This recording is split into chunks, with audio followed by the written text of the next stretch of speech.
আলিফের মতো লৌহ কলম আরশের চেয়ে তোমাকে উপরে তুলে দিয়ে বিশ্ববাসীকে জানিয়ে দিব আমার বান্দার চেয়ে উপরে আমি আল্লাহ আর কাউকে তুলি নাই। সেই জন্য আল্লাহ বিসমিল্লাহর বা দিয়ে শুরু করছে। এটার 100টা কারণ আমি বলতে পারবো, কিন্তু এটা বলতে গেলে আমাদের জীবন শেষ হয়ে যাবে। কবর নিয়ে আলোচনার ভূমিকা মাত্র দিচ্ছি। তাহলে আমার এই জমিনে আমাকে কিভাবে চলতে হবে, সে বাইরের নুক্তার মতো চলতে হবে। তুমি গাদ্দারি করতে পারবা না, অহংকার করতে পারবা না, হিংসা করতে পারবে না, বিদ্বেষ করতে পারবা না, জুলুম করতে পারবা না। বাইরের ফোঁটা যেমন মালিকের কাছে মস্তককে অবনত করে দিয়েছে, তুমিও তোমার মাথাকে অবনত করবা। আমি বললাম মালিক কেন করব? আল্লাহ বলে তোমাকে মরতে হবে, কবরে যেতে হবে। আমি বললাম মালিক আমি বিশ্বাস করি না। আল্লাহ বলেও কেন বিশ্বাস করিস না? আমি বললাম আমার বন্ধু একজন সেকুলার আছে, সে বলছে মরণে বিশ্বাস করিও না, ডু ফুর্তি যেমন ইচ্ছা তেমন করো, সিনেমা দেখো, নাটক দেখো, জেনা করো, মদ খাও, কিচ্ছু আসে যায় না। আমি তারে বললাম আমি তো মরে যাব। সে বলে কে বলে মরলে কি হয়? আমি বললাম মরলে তো আমাকে আল্লাহ ধরবে। সে কেউ ধরবে না। কেন? সে আমার যুক্তি দিচ্ছে, তুমি মরলে কোথায় দিবে? আমি বললাম মাটির নিচে। সে এসো তোমাকে বোঝায়, মাটিতে পানি ঢাললেন, পানি কি আর আসেনি? নাই, মাটি চুষে খেয়ে ফেলেছে। সে বলছেন দেখছো মাটি পানি খেয়ে ফেলছে। তার আমার সামনে সে একটা গর্ত করে কিছু তরকারি রেখে দিয়েছে। সে এসো 15 দিন পর দেখবো। 15 দিন পর গর্ত খুলে দেখে তরকারি নাই, সবগুলো কি হয়ে গেছে? মাটি হয়ে গেছে। আমার বন্ধু আমারে বলে মাটিতে পানি রাখলে পানি মাটি খেয়ে ফেলে, মাটির ভেতরে ফুল রাখলে, সবজি রাখলে, যাই রাখবি সবগুলো মাটি হয়ে যাবে। সুতরাং তুই যদি মরে যাস তোকে মাটি খেয়ে ফেলবে, তোকে কেউ খুঁজি পাবে না। সুতরাং দুনিয়ার জীবনে যতদিন আছে শুধু ফুর্তি কর, সিনেমা, নাটক, মাদক, জেনা, জুয়া এগুলোই করতে থাক। এইরকম যন্ত্রণায় পড়ে এরকম যুক্তির কাছে অসংখ্য মুসলমানের ছেলে নাস্তিক হয়ে গেছে। আছে না নাই? আপনাদের এই আমদি কোটে না থাকতে পারে, কিন্তু আমরা যেহেতু ঢাকায় নামাজ পড়াই, আমাদের তো হরেক রকম মুসল্লি আছে না নাই? আছে। এক এক মুসল্লি এক এক ডিজাইনের। কেউ 3/4 প্যান্ট পরে চলে আসে, কেউ গেঞ্জি থাকলেও এটা কোনো আগামাতা নাই। এরকম অসংখ্য মুসল্লি আছে, আপনাদের হয়তো এখানে নাই। তা আমাদের নামাজ পড়ার পর কিছু মুসল্লি দেখি পাঞ্জাবিও আছে, প্যান্টও আছে, নাই টুপিও আছে।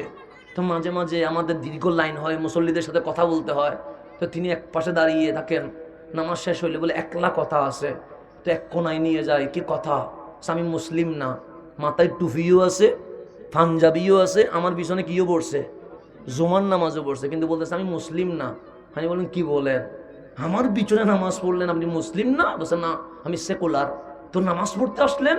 সে ফজরের নামাজ পড়ি না, কিছুই বলে না। মা বাবা জোহর আসর মাগরিব এশা পড়ি না, কখনো কিছু বলে না। শনিবার রবিবার সোম মঙ্গল বুধ বৃহস্পতি যায়, কিছুই বলে না। কিন্তু শুক্রবার আসলেই 12:30 থেকে চিল্লায়। এই মা বাবার চিল্লানির কারণে কোথায় আসছে? মসজিদে আসছে। আমি ইসলাম মানি না।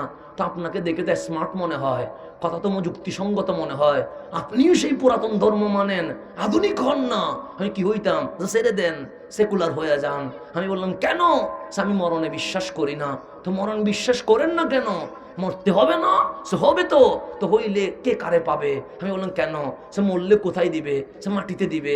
সে মাটিতে পানি ডাললে কি থাকে? আমি বললাম থাকে না তো। সে মাটিটা চুষে ফেলে, মাটির ভিতরে কিছু রাখলে কাঁচা জিনিস সেটা কি থাকে? আমি বললাম থাকে না তো। মাটিটাকে মিলাইয়া ফেলে। আমিও যখন আপনিও যখন কবরে যাবেন, মাটি আপনারে মাটি বানিয়ে ফেলবে। তো আপনারা আল্লাহ খুঁজি পাবে কোথায়? সুতরাং এই কবরবাসীর মাগফিরাত, কবরবাসীর ইসালে সওয়াব, কবরবাসীর জন্য দোয়া আর দরকার নাই। ছেড়ে দেন, সেকুলার হন, মানুষকে দোষ ফুর্তি করতে দেন, মা বোনকে পর্দার মাহফিল করিয়েন না। যেমন ইচ্ছা তেমন করি।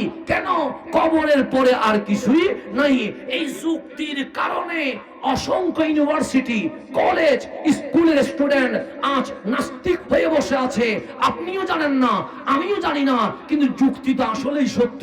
তো যখন যুক্তির কাছে আমরা হেরে গেছি, আল্লাহরে জিজ্ঞেস করলাম মালিক সে তো মিথ্যা বলে নাই। মাটিতে পানি ডাললে পানি চুষে ফেলে, মাটির ভিতরে কাঁচা জিনিস রাখলে এটা 15 দিন পর 1 মাস পর মাটি হয়ে যায়। তো আমাদেরকেও যখন মাটির নিচে রাখবে আমরাও তো মাটিতে মিশে যাব, আমাদেরকে খুঁজে পাবে কেমনে?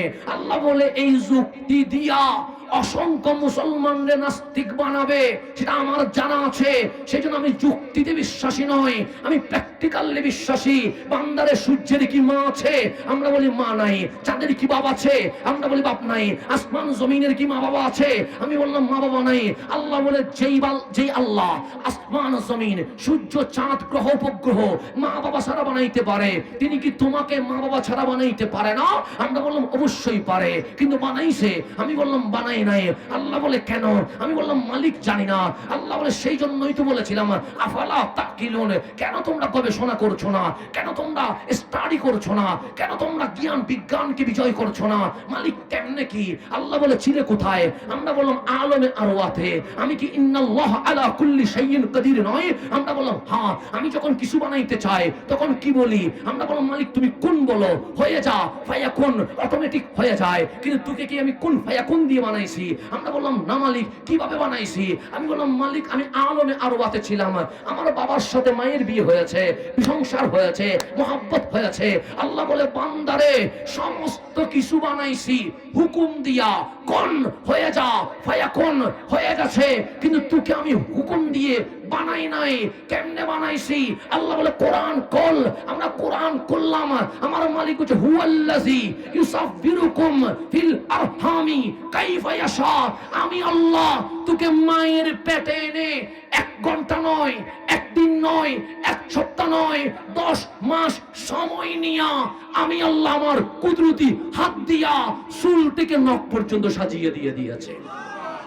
এটা আল্লাহর ঘোষণা, হুয়াল্লাযী ইউসাফফিরুকুম ফিল আরহামি কাইফা ইয়াশা। আমি আল্লাহ তোমাকে মায়ের পেটে এনে হুকুম করে বানাই নাই, অর্ডার করে বানাই নাই, আদেশ করে বানাই নাই। আমি আল্লাহ আমার কুদরতি হাত দিয়ে তোমাকে সাজিয়েছি। আল্লাহ বলে বান্দারে মায়ের পেট থেকে 1 মিনিটে তোমারে বের করতে পারি না? আমি বললাম হ্যাঁ পারেন। 1 ঘন্টায় পারি না? আমি বললাম হ্যাঁ পারেন। 1 দিনে পারি না?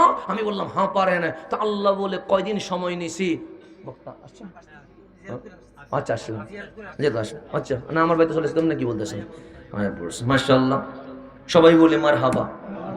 আমাদের নাইগর নোয়াপাড়া কেন্দ্রীয় জামে মসজিদের খতিব, আপনাদের আমাদের সকলেরই প্রিয়জন হাফিজ কারি মাওলানা মুহাম্মদ আলমগীর হুসাইন জালালি আল কাদরি মুদ্দাজ ঈদ মুবারক মুদ্দাজিলুল আলী তশরিফ আহরি করেছেন। ওনার আগমনকে স্বাগত জানিয়ে সবাই বলি মারহাবা।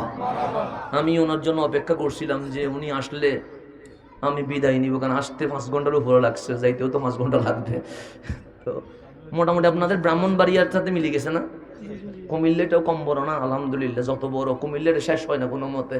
ঢাকা থেকে চিটাং যাইতেও কুমিল্লা শেষ হয় না, এদিক দিয়ে ক্যান্টনমেন্ট দিয়ে ঢুকলেও ব্রাহ্মণবাড়িয়া যাইতেও কুমিল্লাটা কি হয় না, শেষ হয় না। আলহামদুলিল্লাহ কুমিল্লা এত বড়, হ্যাঁ বেশি বড়। আপনারা যে আন্দোলন করতেছেন কুমিল্লা আলাদা কি চাচ্ছেন, জেলা চাচ্ছেন, এটাও যুক্তিসঙ্গত। এটাও যুক্তি আছে। হ্যাঁ পুরো কুমিল্লাটা অনেক বড় না, তো এত বড় একটা জেলা হওয়া দরকার। এটা আপনাদের আন্দোলনটা কি আছে, বিভাগ হওয়া দরকার। বিশাল এরিয়া, কোনো মতে কি হয় না, হাইওয়ে রোড দিয়ে গেলেও শেষ হয় না, শেষ হয় না। এত বড় কেমন হয়? আলহামদুলিল্লাহ শুধু যেদিকে যাই শুধু কুমিল্লা কুমিল্লা। আমি কুমিল্লা মনে করছি ফেনী পার হইলে কি হয়ে যায়, কুমিল্লা হয়ে যায়। তো ফেনী পার হওয়ার পরে শুধু গাড়ি চলতেই থাকে, কুমিল্লা কি হয় না, শেষ হয় না। আমি এটা বর্ডার কতটুকু গেছে আল্লাহ জানে। তো এখন এখানে আসার পর বলতেছে ব্রাহ্মণবাড়িয়া কাছে, তো আপনাদের সাথে কি বিবাড়িয়া কি হয়ে গেছে, মিলে গেছে। আগে তো বিবাড়িয়াও মনে একসাথে ছিল নাকি, একসাথেই ছিল। তো বিবাড়িয়া ছুটে যাওয়ার পরেও তো কুমিল্লাটা ছুটো হয় নাই, মাশাআল্লাহ। চাঁদপুর থেকে শুরু করে সবগুলো আধিপত্য কোথায়, কুমিল্লাতে, মাশাআল্লাহ। আল্লাহ সকল খেদমত আল্লাহ কবুল করুক।